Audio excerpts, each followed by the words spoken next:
Hello everyone.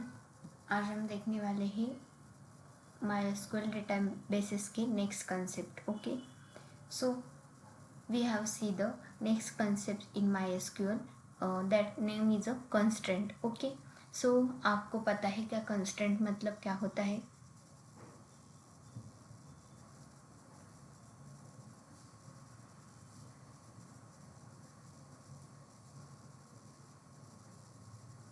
Okay, I will tell you the meaning of the constraint. Okay, constraints मतलब होता है, constraints are a rule that enforce data integrity.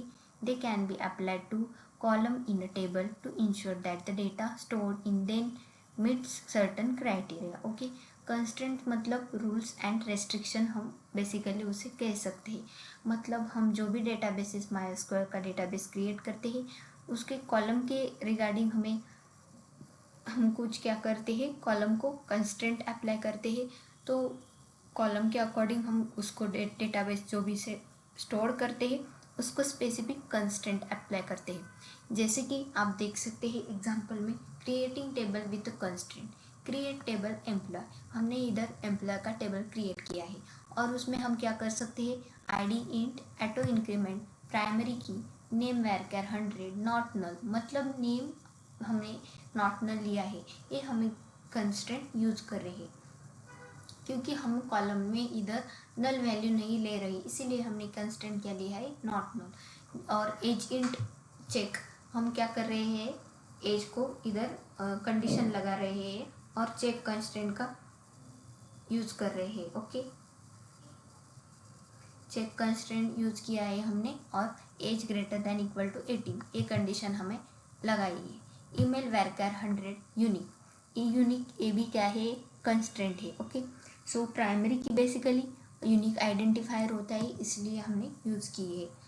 Not null किस लिए use किया है, ensure that column can not have a null value, मतलब हमें column में जो भी हमारा एग्जिस्टिंग टेबल के कॉलम है उसमें हमें नल वैल्यू नहीं लेनी, इसीलिए हमने कंस्ट्रेंट यूज लगाई है नॉट नल। ओके, उसके बाद है check, ensure that the values in a column meet a specific condition, मतलब हमारे कॉलम में और टेबल में हमें जो भी कंडीशन लगानी है उसके लिए हम क्या कर सकते हैं, चेक कंस्ट्रेंट का यूज़ कर सकते हैं। यूनिक कंस्ट्रेंट भी हम यूज़ कर सकते हैं। Ensure that all value in column are unique, unique value के लिए हम क्या कर सकते हैं, हमें टेबल में कोई भी कॉलम के लिए यूनिक वैल्यू लेनी है तो हम क्या कर सकते हैं, बेसिकली यूनिक कंस्ट्रेंट का यूज़ कर सकते हैं। ओके, ये सभी कंस्ट्रेंट आपको समझ में आई होगी। बेसिकली आप हम कंस्ट्रेंट मतलब रूल्स एंड रेगुलेशन कह सकते हैं। Okay, insert operation, data inserting data into table, जो भी हम हमारा डेटाबेस है उसको वैल्यू इंसर्ट करने के लिए जब हम ऑटो इंक्रीमेंट का यूज़ करते हैं तो इंसर्ट वैल्यू इंसर्ट करने का वेज चेंज होता है। ओके, सो पहले हम क्या करते थे, डायरेक्टली सेंटेंस लिखते थे, स्टेटमेंट लिखते थे, insert into table name values. अब हम ऑटो इंक्रीमेंट का यूज कर रहे हैं, मतलब बाय डिफ़ॉल्ट हमारी वैल्यू 1 बाय 1 बढ़ती जा रही है। ओके, सो इंसर्ट इनटू एम्प्लॉय, पहले हमने कॉलम का नेम लेना है, नेम, एज, ईमेल, उसके बाद हमें वैल्यूज इंसर्ट करनी है, जैसे कि जॉन डॉय 30 और johan@example.com, ये वैल्यू हमने इंसर्ट की है। Okay, inserting multiple rose of data in a table, आप क्या कर सकते हैं, आपके हिसाब से आप मल्टीपल रोज को क्या कर सकते हैं, इंसर्ट कर सकते हैं। ओके, अपडेटिंग ऑपरेशन, हमने देखा है हमें कुछ भी मॉडिफाई करने के लिए आप क्या कर सकते हैं, मॉडिफाई अपडेट का यूज कर सकते हैं। Update employ, set age equal to 31 where name equal to John, update command का यूज़ कर कर हमने क्या किया है, सेट एज की है 31। ओके, डिलीट कमांड का यूज़ कर कर हम क्या कर सकते हैं, एम्प्लॉय का जो भी रिकॉर्ड है वो डिलीट कर सकते हैं। इसमें हमें क्या किया है, delete from employ where name equal to John Doe, where clause का इधर यूज़ किया है डिलीट रिकॉर्ड करने के लिए। Okay, select operation, selecting data from table, to select all data from table select star from employee, हम क्या कर सकते हैं, select star from employee condition का इधर यूज कर सकते हैं। Okay, selecting a specific column, to select a specific column from a table, अब हमें हमारा जो भी एग्जिस्टिंग टेबल है उसमें स्पेसिफिक कॉलम को सर्च करना है, ओके, तो क्या कर सकते हैं आप, basically select star from table name नहीं ले सकते, इधर आप क्या कर सकते हैं, सिलेक्ट जो भी आपको क्या करना है कॉलम लेना है, तो आप क्या कर सकते हैं select name age from employ, इस स्टेटमेंट का यूज कर सकते हैं। Okay, this statement retrieve the only name and age column from the employ table, जो भी आपका एग्जिस्टिंग टेबल होगा उसके अकॉर्डिंग आपको क्या होगा, नेम एज, एम्प्लॉय का जो भी एज और नेम है वो आपको क्या होगा, शो होगा, क्योंकि हमने इधर कमांड ली है कि select name age from employ. Okay, this statement retrieve only the name and age from employ, आप ऐसे भी ले सकते हैं select name age email for employ, आपको जो भी कॉलम लेनी है आप क्या कर सकते हैं, ले सकते हैं। Okay, using condition to filter data, अब आपको क्या करना है, डेटा को फिल्टर करना है बेसिकली, तो आप क्या कर सकते हैं, to select data based on specify condition, आप क्या कर सकते हैं कंडीशन के अकॉर्डिंग डेटा को क्या कर सकते हैं, सिलेक्ट कर सकते हैं। ओके,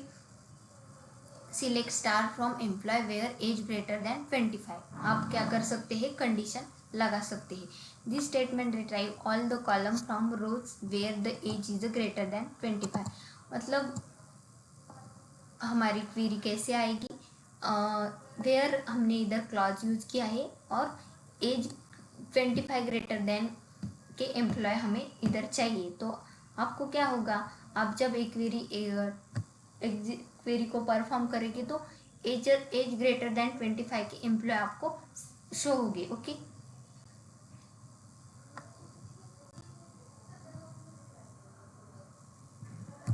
माइस्क्ल कमांड लाइन पर हम जाएंगे, तो हम क्या करेंगे, पहले कंस्ट्रेंट हमने कौन कौन की देखी है उसका यूज कर कर देखेंगे। ओके, सो क्रिएट टेबल एम्प्लॉयज का हमें इधर यूज करना है। ओके,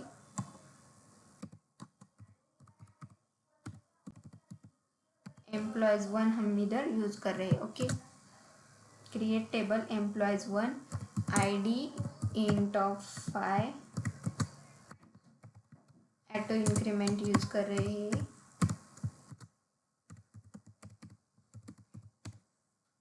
ऑटो इंक्रीमेंट के बाद हम प्राइमरी की यूज कर रहे हैं,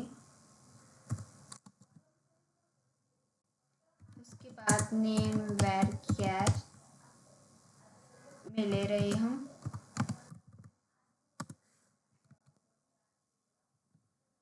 नॉट नल कंस्ट्रेंट यूज कर रहे हैं क्योंकि इधर हम नल वैल्यू नहीं ले रहे। Okay,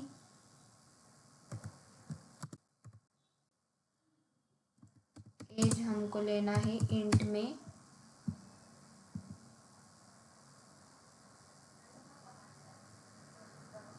as int of,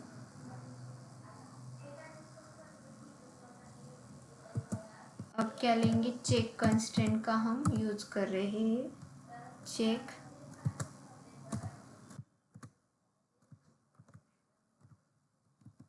as greater than equal to 18,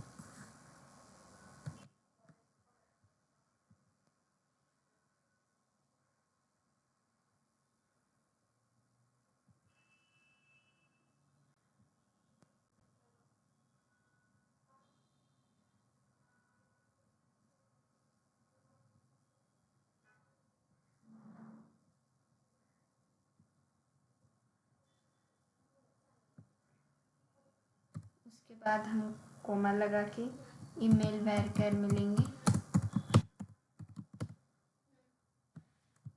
100, और उसको क्या ऐड करेंगे, यूनिक कंस्ट्रेंट। ओके,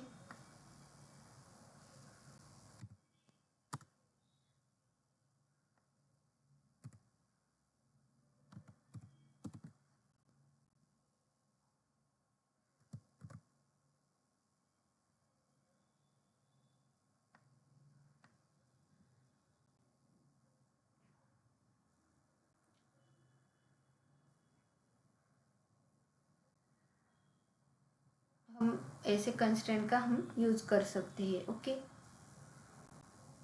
सो कंस्ट्रेंट मतलब क्या होता है, रूल्स एंड रेगुलेशन बेसिकली होते हैं, ये हम क्या कर सकते हैं, यूज़ कर सकते हैं।